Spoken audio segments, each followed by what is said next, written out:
تہجد کی نماز میں تو انسان کو خیر ملتی ہے. جو بندہ اللہ سے خیر لینا چاہے وہ تہجد کے وقت اٹھے اور اللہ سے مانگے، اللہ جھولیاں بھر دیتے ہیں. حدیث پاک میں ہے، اللہ تعالیٰ فرماتے ہیں حل من سائل فأعطی له، ہے کوئی سوال کرنے والا کہ جسے میں عطا کروں. جب بادشاہ اعلان کروا رہا ہے کوئی مانگنے والا جسے عطا کیا جائے، اور مانگنے والے سوئے پڑے ہوتے ہیں تو ان کو کیسے ملے گا؟ تو تہجد کے وقت میں چاہے آپ 15 منٹ پہلے اٹھیں، آدھا گھنٹہ پہلے اٹھیں، اٹھ کے 4 رکعت پڑھ کے اللہ سے مانگنے والوں کی فہرست میں اپنا نام ضرور لکھوائیں، فقیروں کی فہرست میں اپنا نام ضرور شامل کر لیں. جب عشق سکھاتا ہے آداب سحرگاہی، جب عشق سکھاتا ہے آداب سحرگاہی، کھلتے ہیں غلاموں پر انداز شہنشاہی. عطار ہو رومی ہو راضی ہو غزالی ہو، کچھ ہاتھ نہیں آتا بے آہ سحرگاہی. کوئی بھی ہو جب تک تہجد کا پابند نہیں بنے گا اس کو اللہ تعالیٰ کے وہ معارف نصیب نہیں ہوں گے. تو اگر وہ معارف حاصل کرنا چاہتے ہیں ہمیں اپنی تہجد کی نماز کو پکا کرنا پڑے گا. مرد بھی نماز کو پابندی سے پڑھیں، عورتیں بھی نماز کو پابندی سے پڑھیں. یہ سب سے افضل نماز ہے سالکین کے لیے تہجد کی نماز. پھر اس کے بعد اشراق کی نماز ہے. اشراق کی نماز یہ ہے کہ انسان فجر کی نماز پڑھے، پھر اپنی جگہ پر بیٹھے ہوئے تلاوت کرے، تسبیحات پڑھے، اور جب سورج ایک نیزہ اوپر آ جائے تو اس وقت 2 رکعت 4 رکعت نوافل پڑھ لے. وہ اشراق کی نماز کہلاتی ہے. اور حدیث پاک میں ہے کہ اس نماز کو پڑھنے پر اللہ بندے کو ایک حج اور ایک عمرے کا ثواب عطا فرماتے ہیں. ہم تو ثواب کی خاطر پڑھتے ہیں نا، لیکن جو اللہ والے ہوتے ہیں نا وہ سواد کی خاطر پڑھتے ہیں، مزے کی خاطر پڑھتے ہیں. ان کو ثوابوں کی طلب کم ہوتی ہے، اپنے محبوب سے محبت کا تعلق نبھانے کا ان کو شوق زیادہ ہوتا ہے. حضرت خواجہ مجذوب رحمۃ اللہ فرماتے ہیں بندگی سے ہمیں تو مطلب ہے، بندگی سے ہمیں تو مطلب ہے، ہم ثواب و عذاب کیا جانے. بندگی سے ہمیں تو مطلب ہے، ہم ثواب و عذاب کیا جانے. کس میں کتنا ثواب ملتا ہے، عشق والے حساب کیا ہے. عشق والوں کو ان حسابوں کا کیا پتا، وہ تو اللہ کی محبت میں نوافل پڑھ رہے ہوتے. اگر اشراق کے نوافل پڑھنے کی عادت پڑ جائے تو پھر اس کے بعد صلاۃ الضحیٰ، جس کو چاشت کی نماز کہتے ہیں، یہ دن کے 9 بجے جب سورج اتنا اوپر آ جاتا ہے کہ زمین گرم ہوتی ہے، ننگا پاؤں رکھنے سے پاؤں جلنے شروع ہو جاتے ہیں، اس وقت سے یہ ٹائم شروع ہوتا ہے اور پھر زوال سے 1 گھنٹہ پہلے تک یہ رہتا ہے. اس کو صلاۃ چاشت کہتے ہیں. یہ اگر 2 رکعت بھی پڑھ لیں تو بہت اچھا، ورنہ 12 رکعت تک پڑھ سکتے ہیں. اس میں اللہ نے روزی کی برکت رکھی ہوئی ہے. چنانچہ جو بندہ چاشت کی نماز پڑھتا ہے اللہ تعالیٰ اس کو برکت والی روزی عطا فرما دے. اب بہت سارے لوگ اپنے دفتروں کی وجہ سے یہ لمبی نماز تو نہیں پڑھ سکتے، مگر کم از کم 2 رکعت تو پڑھنی چاہیے، انٹری تو ہو جانی چاہیے. بلکہ فقہا نے تو یہاں تک لکھا ہے کہ اگر یہ بندہ دفتر میں اتنا مصروف ہو جاتا ہے کہ وہاں اس کے لیے نفل پڑھنا ممکن نہیں ہوتا تو اشراق کے وقت میں 2 رکعت نفل اشراق کی نیت سے پڑھ لے اور 2 رکعت نفل چاشت کی نیت سے پڑھ لے، اللہ اس کو بھی قبول فرما لیں گے. تو اشراق اور چاشت تو اس طرح ہو گئی. پھر اس کے بعد تیسری نماز ہے جس کو صلاۃ اوابین کہتے ہیں. وہ مغرب کے بعد 6 رکعت پڑھنی ہوتی ہیں نفل، مغرب اور عشاء کے درمیان میں. کوئی مشکل نہیں، اگر انسان ہمت کر لے تو پڑھ سکتا ہے. 6 رکعت نفل پڑھنے پہ 5 منٹ لگتے ہیں یا 6 منٹ لگتے ہیں، لیکن اجر پتہ ہے کتنا؟ حدیث پاک میں ہے کہ جو بندہ اوابین کے 6 رکعت نفل پڑھتا ہے اللہ اس کو 12 سال کی عبادت کا ثواب عطا فرما دے. 6 رکعت پڑھنے پر 12 سال کی عبادت کا ثواب ملا تو سوچئے یہ کتنا بڑا انعام ہے. جو لوگ حفاظ ہیں وہ تہجد میں قرآن پڑھا کریں، منزل جو ہوتی ہے نفلوں میں. اگر تہجد میں اٹھنا مشکل ہے تو پھر دوسرا طریقہ مغرب اور عشاء کے درمیان 2 رکعت 4 رکعت میں اگر ایک پارہ پڑھ لے تو ان کے قرآن پاک کی منزل پکی رہے گی ہمیشہ. اور رات کی نماز کو تہجد کی نماز کہتے ہیں. تو گویا 5 فرض نمازیں ہوئیں اور 4 نفل نمازیں ہوئیں، اشراق، چاشت، اوابین، تہجد. تو جیسے عام لوگ 5 فرض نمازوں کا اہتمام کرتے ہیں، جو سالکین ہوتے ہیں ان کو 9 نمازوں کا ایسے اہتمام کرنا چاہیے. ان کے لیے یہ 4 نمازیں بھی محبت کی بنا پہ فرض کی مانند ہوتی ہیں نفل نمازیں، لیکن محبت کے میدان میں وہ اس طرح اس کو ادا کرتے ہیں جیسے فرض ہوتا ہے. پھر اس کے بعد بھی کچھ نمازیں ہیں. انسان جب وضو کرتا ہے تو تحیت الوضو 2 رکعت نفل پڑھنے وہ بھی مسنون ہے. مسجد میں داخل ہوتا ہے تو 2 رکعت تحیت المسجد پڑھنا یہ بھی مسنون ہے. تو ان نمازوں کو بھی پڑھنا چاہیے. جب موقع ملے تحیت الوضو پڑھیے, تحیت المسجد پڑھ لیجئے. پھر اگر انسان سے کوئی غلطی ہو گئی تو صلاۃ التوبہ 2 رکعت توبہ کے پڑھنا یہ بھی حدیث سے ثابت ہے. پھر اگر اللہ نے کوئی نعمت عطا فرما دی تو 2 رکعت شکرانے کے ادا کرنا یہ بھی حدیث پاک سے ثابت ہے. ان نمازوں کو جتنا آپ پڑھ سکتے ہیں اتنا پڑھیں, ان کا اجر ملے گا, اس کے بدلے فرض قبول ہو جائیں گے, اور قیامت کے دن اللہ تعالیٰ بندے کو نبی علیہ السلام کی رفاقت عطا فرمائیں گے اور اونچا مرتبہ عطا فرمائیں گے. اور ایک خاص نقطہ ان نوافل کو پڑھنے کے لیے یہ ہے کہ نوافل کو چھوڑا نہ کریں. کیوں؟ ہم نہیں جانتے کس جگہ کا کیا ہوا ہمارا سجدہ ہمارے اللہ کو پسند آ جائے. تو یہ سوچا کریں کہ ہو سکتا ہے یہ جو نفل نماز میں پڑھ رہا ہوں میرا یہ سجدہ میرے مالک کو پسند آ جائے.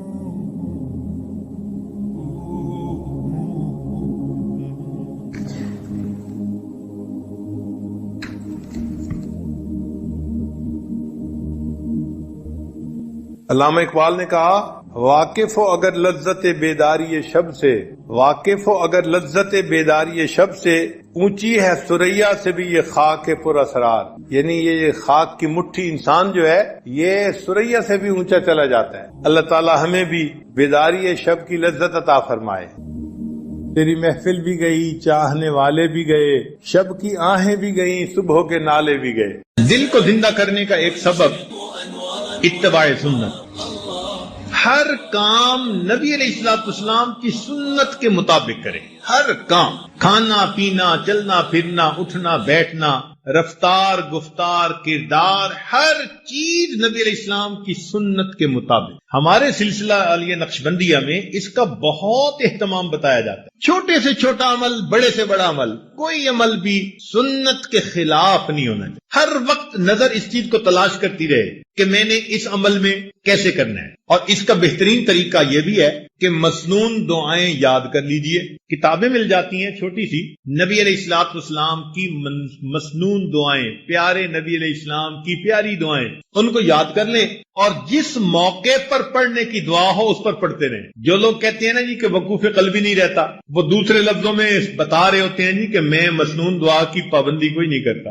اس لیے کہ مسنون دعا کی پابندی کرنے کا انعام یہ ملتا ہے کہ انسان ہر وقت اللہ کی طرف متوجہ رہتا. کھانا کھانے کی دعا, کھانے کے بعد کی دعا, سو کر اٹھنے کی دعا, سونے سے پہلے کی دعا, کسی سے ملنے کی دعا, گھر میں داخل ہونے کی, نکلنے کی, ہر موقع کی دعائیں ہیں. تو مسنون دعاؤں کی برکت سے اللہ تعالیٰ وقوف قلبی کا رکھنا آسان فرما دے. آپ اس کا تجربہ کر لیجئے. جب آپ محسوس کریں نا کہ جی میں وقوف قلبی کا دھیان نہیں رکھ سکتا یا رکھنا مشکل ہے, آپ محسوس کریں گے کہ سنت دعائیں پڑھنے میں آپ کوتاہی کر رہے ہیں.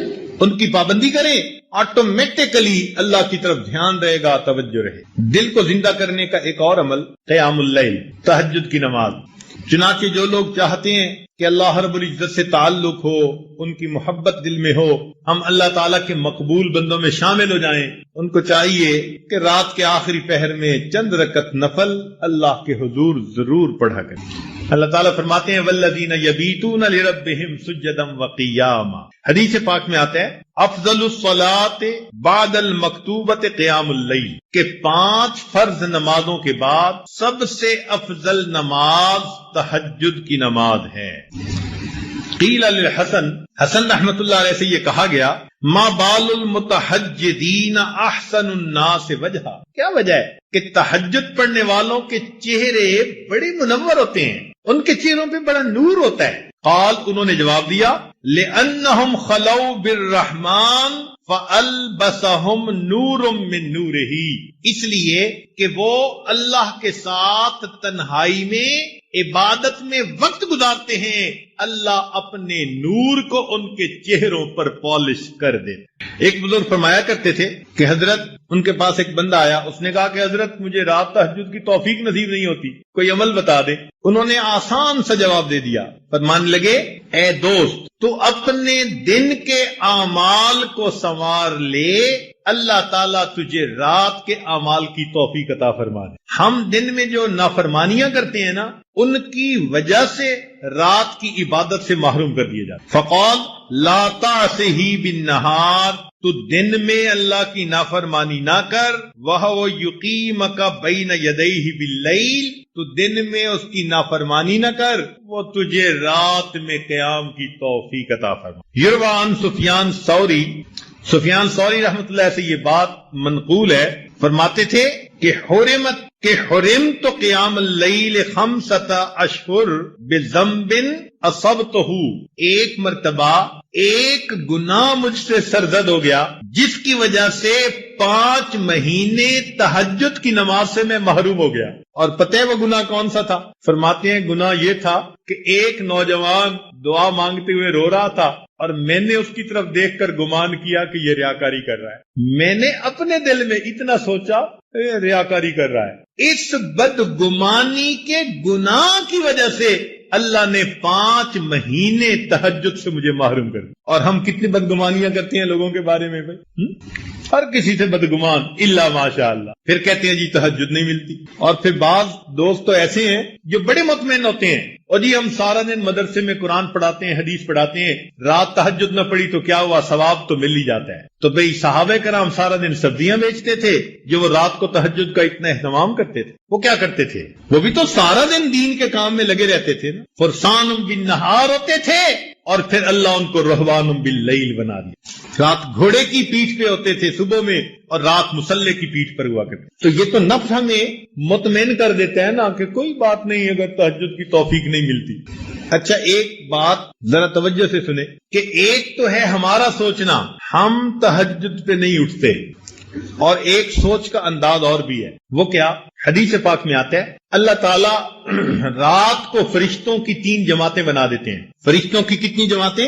3 جماعتیں بنا دیتے ہیں. ایک جماعت کو کہتے ہیں کہ دیکھو فلاں فلاں میرے مقبول بندے ہیں، تم جاؤ اور ان کو پر مار کے جگا دو، یہ تہجد میں اٹھنے کا وقت ہے، یہ اٹھیں گے مجھ سے مانگیں گے، میں پروردگار ان کی جھولیوں کو بھر دوں گا. چنانچہ یہ لوگ سوئے ہوئے ہوتے ہیں، نہ گھڑی کا الارم نہ کوئی اور، اچانک ان کی آنکھ کھل جاتی ہے. یہ اللہ تعالیٰ کی طرف سے فرشتے اٹھا دیتے ہیں ان کو، اچانک آنکھ کھل جاتی ہے. دل میں ارادہ لے کے سوتے ہیں 3 بجے اٹھنے، 3 بجے آنکھ کھلتی ہے، تو اللہ تعالیٰ کے فرشتے جگا دیتے ہیں. اور پھر دوسرے گروپ کو اللہ فرماتے ہیں کہ جاؤ فلاں فلاں فلاں میرے ناپسندیدہ بندے ہیں، میں انہیں پسند نہیں کرتا، تم جاؤ اور ان کو تھپکی دے کے سلا دو، یہ میرے نیک مقبول بندوں کے اٹھنے کا وقت ہے، اور میں نہیں چاہتا کہ اس موقع پر یہ مجھے اپنی شکل دکھا. رات کے 1 بجے تک جاگتے رہیں گے، 2 بجے تک جاگتے رہیں گے، جب تہجد کا وقت شروع ہو جائے گا نیند آ جائے گی. آپ شادی بیاہ پہ دیکھیں،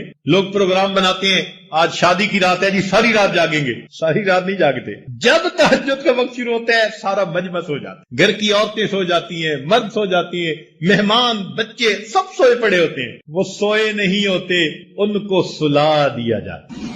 تو یوں بھی تو ہم سوچ سکتے ہیں نا کہ ہم تہجد نہیں پڑھتے، نہیں، شاید ہم سے کوئی ایسا گناہ ہوتا ہے اللہ تعالیٰ اس برکت والے وقت میں ہماری شکل دیکھنا پسند ہی نہیں. وَهُوَ يَتَوَلَّى الصَّالِحِينَ، وہ اللہ نیکوکاروں کا سرپرست ہے.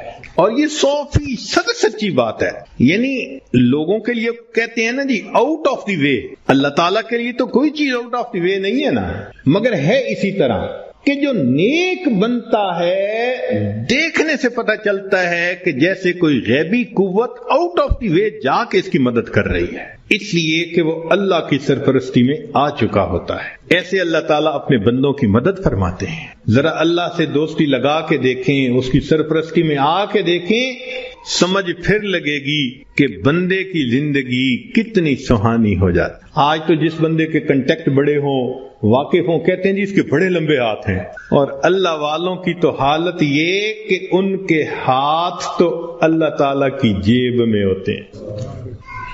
اللہ اپنے بندوں کی کیسے مدد کرتا ہے، ذرا 1-2 واقعات سن لیجئے. رابعہ بصریہ اللہ کی نیک بندی، اپنے صومعے میں عبادت کرتے کرتے تھک گئیں تو سو گئیں. ایک چورا نکلا، اس نے دروازہ کھولا، اندر گھسا، کوئی اور چیز تو نہیں اسے نظر آئی، مگر ایک چادر پڑی ہوئی تھی، اس نے کہا چلو چادر ہی لے چلتا ہوں۔ جب چادر اس نے اٹھائی اور واپس جانے لگا، ایسا سر چکرایا کہ اس کو آنکھوں کے آگے اندھیرا ہو گیا، دروازہ نظر ہی نہیں آیا، تو وہ بہت کنفیوز ہوا اور اس نے چادر نیچے پھینک دی۔ جیسے ہی نیچے پھینکی دروازہ نظر آیا تو اب اس پہ خوف طاری ہو گیا اور وہ باہر نکلنے لگا۔ جیسے باہر نکلنے لگا ایک آواز آئی، اگر ایک دوست سویا ہوا ہے تو دوسرا دوست جاگتا ہے، اگر ایک دوست سویا ہوا ہے تو دوسرا دوست جاگتا ہے۔ تم کیسے یہاں سے کوئی چیز چرا کے جا سکتے؟ وَهُوَ يَتَوَلَّى الصَّالِحِينَ، وہ اللہ تعالیٰ نیکوکاروں کا سرپرست ہے، ان کا ذمہ دار ہے۔ چنانچہ ایک بڑھیا کا واقعہ لکھا ہے کہ اس کا گھر بادشاہی محل کے ذرا قریب تھا، اکیلی تھی۔ ایک دن اس کو رشتہ داروں کے ہاں تقریب میں جانا پڑ گیا تو وہ چلی گئی اور وہاں اس کو 1-2 مہینے لگ گئے۔ جب 2-4 مہینے کے بعد واپس آئی تو وہ بڑھیا اپنا گھر دیکھتی ہے تو گھر نظر نہیں آتا۔ اس نے کسی سے پوچھا کہ یہاں تو میرا گھر تھا۔ انہوں نے کہا بھئی تو یہاں تھی نہیں، اور یہ بادشاہ کے محل کو تھوڑا سا ایکسٹینڈ کرنا تھا، تو جب 2-4 دن دیکھا کہ کوئی یہاں ہے ہی نہیں تو تمہارا تالا پولیس نے کھول لیا، اندر بھی کچھ اتنا تھا نہیں تو تمہاری کوٹھڑی کو گرا کے بادشاہ کے محل کی ایکسٹینشن کر دی گئی۔ تو جب اس بڑھیا نے یہ سنا نا کہ تم تو یہاں تھی نہیں اس لیے تمہارے گھر کو گرا دیا گیا، تو بڑھیا نے آسمان کی طرف دیکھ کے کہا اللہ میں تو یہاں نہیں تھی، تو یہی تھا میں یہاں نہیں تھی تو یہی تھا۔ یہ لفظ اس کے کہنے تھے کہ جو ایکسٹینشن کی ہوئی عمارت تھی اس کی چھت زمین کے اوپر آ گئی۔ نیک لوگ دنیا میں لاوارث نہیں ہوا کرتے، اللہ ان کا وارث ہوتا ہے۔ اگر ہمیں اپنے والد کے وارث ہونے پہ اتنا اطمینان ہوتا ہے، بیوی کو خاوند کے وارث ہونے پہ اتنا اطمینان ہوتا ہے، تو اگر کسی کا وارث اللہ رب العزت بن جائے تو سوچو پھر اس کے کیا مزے ہوں گے۔ اس کی مثال یوں سمجھیے کہ ہم نوجوان کالج یونیورسٹیوں میں پڑھتے ہیں نا، تو اگر تو ان کا جی پی اے بہت اچھا ہو تو فل اسکالرشپ مل جاتا ہے، اور فل اسکالرشپ والے بچے کو پڑھنے میں کوئی دقت ہی نہیں ہوتی۔ اور جی مجھے فل میڈیکل ڈگری کرنے کے لیے اسکالرشپ مل گیا، مجھے کوئی فکر نہیں۔ اور جس بندے کو اسکالرشپ نہیں ملتا اس کو میڈیکل کرنا قرضوں کے بوجھ میں دب جاتا ہے بیچارہ۔ ہم نے بچوں کو دیکھا ان ملکوں میں ساری عمر نوکریاں کر کے بڑھاپے تک اپنے زمانے طالب علمی کے قرضے اتارتے رہتے ہیں۔ تو جس کو فل اسکالرشپ مل جاتا ہے پھر اس کا تو معاملہ ہی کچھ اور ہوتا ہے۔ یوں سوچئے کہ ایک 100 منزلہ عمارت ہے اور اس میں لفٹ لگی ہوئی، ایلیویٹر لگا ہوا ہے، اور ہمارا کام ہے بس پش دبا کے دروازہ کھولیں اور سوار ہو جائیں، تو پھر 100ویں منزل پہ پہنچنا تو کوئی مشکل نہیں نا۔ اور ایک 100ویں منزل سے رسہ نیچے لٹکا ہوا ہے، اب ایک بندہ رسے سے چڑھنا چاہتا ہے، کتنا پریشان ہوگا، کتنا وہ مصیبت میں پڑے گا، کتنا بڑا رسک لے گا، اور اگر رسہ ہاتھ سے چھوٹ گیا تو مر بھی سکتا ہے۔ جیسے ایلیویٹر سے اوپر جانا اور رسے سے اوپر جانا کتنا دونوں میں فرق ہے، اس سے زیادہ فرق ہے اللہ کی سرپرستی میں آ کے زندگی گزارنا ایلیویٹر سے منزل پہ پہنچنے والی بات ہے، اور گناہوں کے ساتھ رسے سے لٹک کے زندگی گزارنا 100 منزلوں پہ جاننے والی مشکل بات۔ ہم گناہ کر کر کے اپنے آپ کو اللہ کی سرپرستی سے نکال دیتے ہیں، اور جب سرپرستی سے نکل جاتے ہیں اللہ حال پہ چھوڑ دیتے ہیں، جاؤ تم جانو تمہارا کام جانے، ہماری تو مانتے نہیں۔ پھر شیطان ہمیں بہکاتا ہے، لوگ بھی دھوکے دیتے ہیں، امیدیں توڑتے ہیں، بندہ دنیا میں دھکے ہی کھاتا پھرتا ہے، کشتیاں کرتا ہے اپنے حالات سے، لنگوٹ باندھ باندھ کے اترتا ہے، میں اس مصیبت کو پریشانی سے جان چھڑاؤں، اس سے چھڑاؤں، ایک سے جان نہیں چھوٹتی دوسری اوپر سے، دوسری سے جان نہیں چھوٹتی تیسری اوپر سے۔ وہ پنجابی زبان میں شعر کسی نے لکھا ہے، اس کا ترجمہ بھی کر دوں گا۔ اس دکھی حیاتی دے پینڈیاں وچ کدی راہ پہ گئے کدی بھول دے رہے، ایک دامن امید دا چھڈیا نہ، لکھ جھکڑ انیریاں دے چل دے رہے، پت جھڑ دے جھڑے ہوئے پتیاں وانگ، اسی تیرے جہان وچ رل دے رہے، پر دامن امید دا چھڈیا نہ، اسی نال تقدیر دے گھل دے رہے. جیسے پت جھڑ کے موسم میں خشک پتا ہوتا ہے، کبھی ہوا نے یہاں پھینکا کبھی وہاں پھینکا، اللہ کا سہارا چھوڑ کے بندے کا یہی حال ہوتا ہے. تو ایک ہے نیکوکاری کو اختیار کرنا اور اللہ کی سرپرستی میں آ جانا. اللہ ہر کام کو سنوارتے ہیں. حدیث پاک میں ہے، اے میرے بندے تو صبح کے وقت اگر میری عبادت کر لیا کر، میں سارا دن تیرے کاموں میں تیری کفایت کروں گا. اللہ اکبر. اللہ تعالیٰ ذمہ داری لے رہے ہیں. ہم سے فجر کی نماز نہیں پڑھی جاتی، اشراق ہی نہیں پڑھے جاتے. ہم سے زیادہ کون پاگل ہوگا کہ جس کے ساتھ اتنا بڑا اللہ نے وعدہ کر لیا اور ہم اس وعدے سے فائدہ نہیں اٹھا پا رہے. ایک بچہ بھی ہم سے زیادہ عقل مند کہلائے گا. کیوں ہم پریشانیوں کی زندگیوں میں پڑ گئے ہیں؟ اس لیے کہ نفس کی خواہشات پوری کرتے ہیں. تو نفس کی خواہشات پوری کر کے، گناہ کر کے اللہ کی سرپرستی میں نکل جانا، یہ کہاں کی عقل مندی ہے؟ اور گناہوں کو کر کے کہاں کا سکون ملتا ہے؟ حضرت مفتی محمد شفیع رحمۃ اللہ علیہ فرمایا کرتے تھے کہ تم جتنا چاہو گناہ کرو، تم جتنا چاہو گناہ کرو، اگر اللہ نے تمہاری اسی زندگی کو دوزخ کی مانند نہ بنا دیا تو میرا نام بدل دینا. اور واقعی ایسا ہوتا ہے. جو گناہوں کا راستہ اسی کو دیکھا، اجی مر جاتے تو اچھا تھا. اس کا مطلب اتنا تو پریشان ہے نا. دنیا کی زندگی ایسے ہوتی ہے جیسے جہنم میں ہوتا ہے وہ بندہ. تو گناہوں کے راستے پہ اطمینان نہیں ہے. اطمینان، سکون، کامیابیاں، سکھ اگر دیکھا تو وہ نیکی کے راستے پہ دیکھا. وَهُوَ يَتَوَلَّى الصَّالِحِينَ، وہ اللہ تعالیٰ نیکوکاروں کا سرپرست ہے. اللہ تعالیٰ تو چاہتے ہیں میرے بندے تمہیں میں اتنا دوں کہ تم بس کرو، مگر میرے نعمتوں کا شکر ادا کرو. ہم نعمتیں لینے کو تو تیار ہیں، شکر کرنے کی فرصت نہیں، نماز پڑھنے کے لیے فرصت نہیں. اللہ نے فرمایا کہ تم غیر محرم سے نظر کی حفاظت کرو، میں عبادت میں لذت عطا کروں گا. نظر کی حفاظت نہیں ہوتی، دعائیں مانگتے ہیں اللہ نماز کی حضوری عطا فرما دے. نماز کی حضوری کیسے ملے گی جب اس کی شرط ہی پوری نہیں ہوئی؟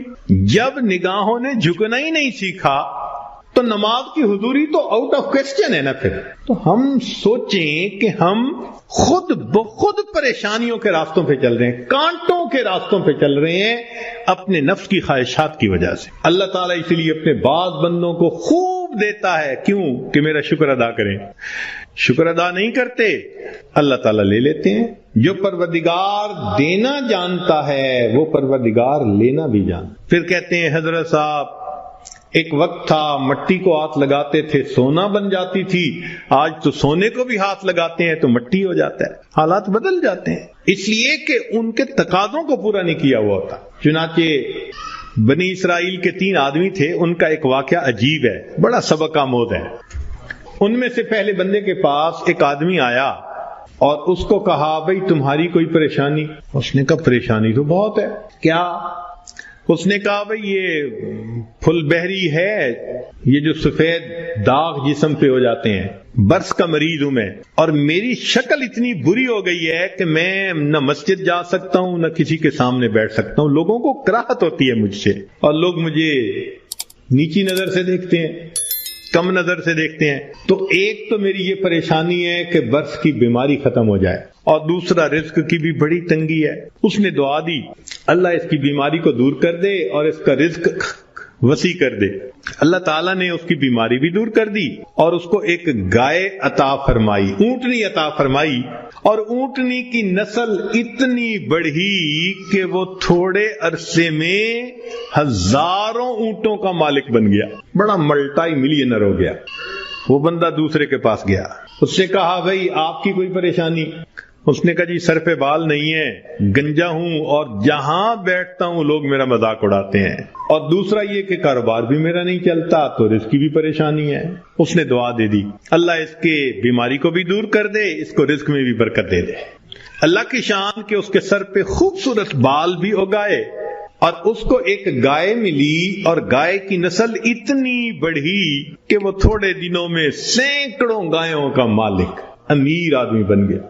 پھر وہ بندہ تیسرے کے پاس گیا، وہ آنکھوں سے اندھا تھا، بھئی آپ کی کوئی پریشانی؟ اس نے کہا جی کہ میری پریشانی تو یہ ہے کہ میری بینائی نہیں ہے، لوگوں کے لیے تو فقط رات کو اندھیرا ہوتا ہے اور میرے لیے تو دن کی روشنی میں بھی اندھیرا ہے، اور دوسرا یہ کہ مجھے تو در در کے دھکے کھانے پڑتے ہیں، تو دعا کر دو کہ میرا رزق وسیع ہو جائے۔ اللہ نے اس کی بینائی بھی ٹھیک کر دی، اس کو بکری عطا کر دی، اور بکری اتنی نسل بڑھی، وہ ہزاروں بکریوں کا مالک۔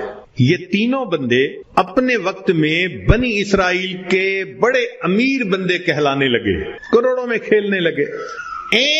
جب ان کی شہرت تھی، عزت تھی، مال و دولت کی ریل پیل تھی، تو اب پہلے کے پاس وہ بندہ آیا اور کہنے لگا کہ بھئی میں محتاج ہوں اور اللہ کے نام پہ آپ سے مانگنے کے لیے آیا ہوں، اللہ ہی نے آپ کو سب کچھ دیا ہے، آپ کے پاس تو کچھ نہیں تھا، تو پلیز آپ مجھے کچھ اللہ کے نام پہ دے دیں۔ اس کو بڑا غصہ آیا، انہوں نے کہا یہ تم نے کیسی بات کی ہے کہ تمہارے پاس کچھ نہیں تھا؟ میں تو شروع سے ایسا اور امیر اور یہ اور وہ، کوئی مفت کا کہیں سے پیسہ ملا ہے میاں؟ میں نے کمائی کی ہے، محنت سے کمایا ہے، فلاں کی ہے، خبردار جو تم نے ایسی بات کی کہ تمہارے پاس کچھ نہیں تھا۔ اس نے کہا بھئی مجھ سے خفا نہ ہو، بس آپ جیسے تھے اللہ آپ کو ویسا کر دے، یہ کہہ کے چلا گیا۔ اور وہی ہوا کہ برس کی بیماری بھی دوبارہ ہو گئی، اور ایسی بیماری پھیلی کہ جتنے اس کے اونٹ اونٹنیاں تھے ایک ایک کر کے بالآخر سارے مرتے گئے۔ وہ جہاں تھا وہیں پہنچ گیا، دوسرے کے پاس گیا، بھئی محتاج ہوں، اللہ نے آپ کو اتنا دیا ہے، میں بھی آیا ہوں اللہ کے نام پہ لینے کے لیے، تو آپ دیں۔ ایک وقت تھا آپ کے پاس کچھ نہیں تھا، پھر اللہ نے آپ کو دیا، آج اتنا کچھ ہے۔ اس کو بڑا غصہ آیا، تو کون ہوتا ہے بات کرنے والا؟ بھئی میرا تو باپ ایسا، میرا تو دادا ایسا، پردادا ایسا، میاں میں نے تو فلاں ڈیل ایسی کی تھی، فلاں موقع پہ میں نے ایسا بزنس کیا تھا، اسٹریٹجی ایسی بنائی تھی، تب مجھے پیسے ملے، کوئی کہیں سے مفت کے مل گئے ہیں؟ خبردار جو تو نے کوئی ایسی بات کی۔ اس نے کہا بھی مجھ سے خفا نہ ہو، اچھا آپ جیسا تھے اللہ آپ کو ویسا کر دے، یہ کہہ کے چلا گیا۔ نتیجہ یہ کہ سر کے بال بھی اس کے ختم، اور جتنی گائیں تھیں وہ ساری کی ساری بالآخر مر گئی، جہاں تھا وہیں پہنچ گیا۔ پھر یہ تیسرے کے پاس گیا، اس کو جا کے کہا کہ بھئی محتاج ہوں، فقیر ہوں، اللہ کے نام پہ مانگنے آیا ہوں، جس اللہ نے آپ کو دیا، آپ کے پاس تو کچھ نہیں تھا، آج اتنا کچھ اللہ نے دیا ہے تو بھئی مجھے بھی دے دیں۔ جب اس نے یہ بات کہی تو سننے والے بندے کی آنکھوں میں آنسو آ گئے۔ اس نے کہا تم نے بالکل سچ کہا، میں اندھا تھا، در در کے دھکے کھاتا تھا، لوگوں سے بھیک مانگتا تھا، کوئی خدا کا بندہ آیا، اس نے مجھے دعا دی تو اللہ نے میری بینائی بھی ٹھیک کر دی، اور مجھے ایک بکری رب نے دی تھی، پھر اس ایک بکری میں اللہ نے برکت ڈال دی۔ آج تو میاں دو پہاڑوں کے درمیان جتنی بکریاں پھر رہی ہیں یہ ساری میری ہیں، تم آج اللہ کے نام پہ مانگنے آئے ہو، جتنی بکریاں دل چاہتا ہے اس وادی میں سے تم لے کے چلے جاؤ۔ جب اس نے یہ بات کہی تب اس مانگنے والے نے کہا کہ میں تو فرشتہ ہوں، اللہ تعالیٰ نے 3 بندوں کے پاس امتحان کے طور پر بھیجا تھا، 2 اپنی اوقات کو بھول گئے، تو نے اپنی اوقات کو یاد رکھا، اللہ تجھے تیرا رزق نصیب فرمائے۔ یہ بندہ ساری زندگی امیر تر بندہ بن کر زندگی گزارتا، دیتا تو اللہ ہی ہے نا ہر ایک کو، تو جب دیتا ہے تو پھر اس کا شکر گزار بندے بھی بنے۔ مگر ہم نہ شکریاں کرتے ہیں، گناہ کرتے ہیں، جس وجہ سے پھر مصیبت کو دعوت دیتے ہیں۔ تو راستے زندگی گزارنے کے 2 ہیں، ایک ہے نیکوکاری کا راستہ، ایک ہے بدکاری کا راستہ، منمانی کا راستہ۔ اگر آپ غور کریں تو آج کے دور میں منمانی کی زندگی گزارنے والے بہت زیادہ، اور ہر حال میں اللہ کی مان کے چلنے والے بہت تھوڑے۔ نتیجہ کیا ہے؟ مسائل حل نہیں ہو رہے، پریشانیاں بڑھتی جا رہی ہیں، ادھر ذلت ادھر پریشانی ادھر پریشانی۔ اس کی وجہ یہ ہے کہ ہم نے اپنے آپ کو اللہ کی سرپرستی میں دیا ہی نہیں۔ اگر دے دیتے تو دنیا میں اللہ ہمارے تمام غموں کے لیے کافی ہو جاتا۔ ہماری مثال تو وہ ہے کہ کوئی بلینر انسان ہو اور اس کا بندہ چپڑاسی کی نوکری کے لیے درخواست دیتا پھرے تو ہر بندہ کہے گا یار تمہارا باپ تو بلینر ہے اور تم پی این کی جاب کے لیے درخواست دے رہے ہو، سویپر کی جاب کے لیے، یہ کیا؟ وہی حال ہے۔ اللہ تعالی ہمیں اپنے سرپرستی میں لینے کے لیے وعدہ فرما رہے ہیں اور ہم اللہ کے وعدے پر آنے کی بجائے خود دنیا کے جھمیلوں میں اپنے رزق کو تلاش کرنے میں لگے ہوئے ہیں۔ یاد رکھیے گا اللہ فرما برداروں کو بھی رزق دیتا ہے، اللہ نافرمانوں کو بھی رزق دیتا ہے۔ اللہ تعالیٰ فرما برداروں کو بھی رزق دیتا ہے اور اللہ تعالیٰ نافرمانوں کو بھی رزق دیتا ہے، مگر فرق ہے۔ ایک ہوتا ہے کہ آپ نے پرندے کو پنجرے سے نکالا اور پیالے کے اندر دانے ڈال کے اس کے سامنے رکھ دیا، اب وہ اسی پیالے میں سے کھا رہے آرام مزے سے۔ یا آپ نے پنجرے سے مرغی کو نکالا اور یوں دانے پھینک دیے تو وہ دانے چگ رہی ہے مگر دانے اس کو مل رہے ہیں۔ یہ ہے اللہ فرما برداروں کو رزق دیتا ہے، کسی کا ایک ہی جگہ، کسی کا ٹریولنگ کے ساتھ، ادھر بزنس، ادھر امپورٹ، ادھر ایکسپورٹ، مگر اللہ تعالیٰ رزق دیتا ہے ان کو۔ یہ رزق ملتا ہے فرما برداروں کو۔ اور ایک رزق ہوتا ہے کہ آپ نے اگر چوہے کو پھنسانا ہو تو اس کو بھی تو آپ کنڈی کے اندر گوشت کا ٹکڑا لگا کے رکھتے ہیں، پنیر کا ٹکڑا، یہ بھی رزق تو مل رہا ہے نا، مگر کس کے لیے؟ کہ یہ ہمیشہ کے لیے پھنسے قابو آئے۔ تو نافرمانوں کو بھی اللہ رزق دیتے ہیں مگر چوہے کی طرح کہ یہ پکڑا جائے گا اس کی گت بنائیں گے۔ اب ہم سوچیں کہ ہم فرما برداروں کا رزق لیتے پھر رہے ہیں یا نافرمانوں کی طرح رزق کماتے پھر، معاملہ تو ہمارے اوپر ہے۔ اللہ تعالیٰ فرماتے ہیں الیس اللہ بکاف عبدا، کیا اللہ اپنے بندے کے لیے کافی نہیں ہے؟ کتابوں میں لکھا ہے اے بندے ایک تیری مرضی ہے ایک میری مرضی ہے، اگر تو چاہے کہ تیری مرضی پوری ہو میں تجھے تھکا بھی دوں گا، تیری مرضی کو بھی پورا نہیں ہونے دوں گا، اور اگر تو چاہے کہ میری مرضی پوری ہو تو میرے بندے میں تیرے کاموں کو بھی سنوار دوں گا، تجھے رزق میں بھی وسعت عطا فرما دوں گا۔ تو اللہ کی مان کے ہم چلیں تو اللہ ہمارے سارے مسئلوں کو حل کر دیں گے، کیونکہ ہم پھر اللہ کی سرپرستی میں آ چکے ہوں گے۔ اللہ تعالیٰ قرآن مجید میں فرماتے ہیں وعد اللہ الذین آمنوا منکم وعملوا الصالحات لَيَسْتَخْلِفَنَّهُمْ فِي الْأَرْضِ، اجتماعی طور پر نیکوکار بن کر زندگی گزارنے والوں کے لیے اللہ کا وعدہ ہے، فرماتے ہیں میں تمہیں زمین کے اندر خلافت عطا کروں، وَلَيُمَكِّنَنَّ دِينَهُمُ الَّذِي ارْتَضَىٰ لَهُمْ وَلَيُبَدِّلُنَّهُمْ خَوْفَهُمْ أَمْنًا، اور اللہ ان کے خوف کو امن میں بدل دیتے ہیں۔ پھر اللہ تو وعدہ فرما رہے ہیں، وعد اللہ، اللہ کا وعدہ ہے۔ آج بندہ وعدہ کر دیتا ہے تو اتنا یقین، کیا اللہ کے وعدوں پہ ہم یقین نہیں کرتے؟ تو ہمارے زندگی کی کامیابی کا ایک ہی طریقہ ہے کہ ہم اللہ کے وعدے پر بھروسہ کر کے عہد کریں کہ اللہ آج کے بعد ہم نے نافرمانی نہیں کرنی۔ اب سوال پیدا ہوتا ہے کہ ہم صالحین میں شمار کیسے ہو سکتے ہیں؟ بہت آسان ہے، ذہن سے گناہ کے ارادے کو ختم کر دیجئے، ذہن سے گناہ کے ارادے کو ختم کر دیجئے۔ اللہ میں نے آپ کے کسی حکم کی نافرمانی نہیں کرنی، اور جو کر چکا میں توبہ کر رہا ہوں۔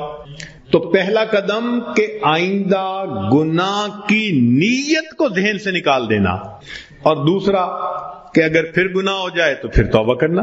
بس یہ دو کام کر لیجئے۔ ایک، ابھی اسی وقت پچھلے تمام گناہوں سے سچی توبہ کی نیت کر کے عہد دل میں کر، اللہ آئندہ میں آپ کی مان کے چلوں گا، ہر کام آپ کے نبی علیہ السلام کی سنت کے